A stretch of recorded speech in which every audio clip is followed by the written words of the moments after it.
Sono Zane Valentina dell'ITS Academy Meccatronico Veneto e frequento il primo anno di innovazione dei processi e prodotti meccanici. La mia passione per la meccatronica è nata grazie a mio papà, che è maestro d'ascia e mi ha sempre portato con lui in qualunque tipo di lavoro. E appunto da queste piccole cose è nata la mia passione e quindi quello che spero sarà anche il mio futuro lavoro.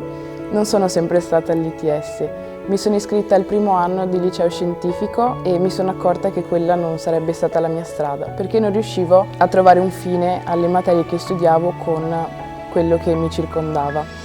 L'ITS l'ho scoperto attraverso i telegiornali che appunto continuavano a mandare in onda servizi su quanto stesse cambiando la formazione universitaria. Sono l'unica ragazza del mio corso, però questo non penso sia un problema, perché appunto sto facendo quello che mi piace, quello che mi appassiona e quindi penso che la cosa più importante di tutte sia fare quello che ci piace e non quello che magari ci sentiamo in obbligo di dover fare. Io spero di diventare una disegnatrice tecnica. In questo momento sto facendo tirocini in un'azienda che è una delle prime aziende a fare la formatura del vetro e sono disegnatrice meccanica.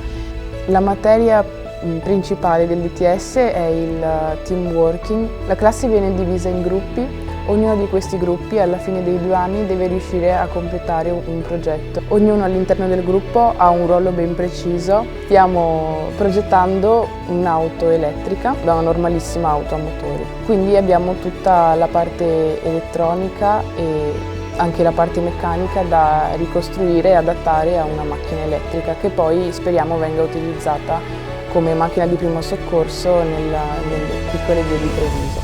Ho scelto l'ITS invece di fare l'università perché penso si possano acquisire conoscenze ed esperienze per entrare immediatamente alla fine dei 2 anni nel mondo del lavoro.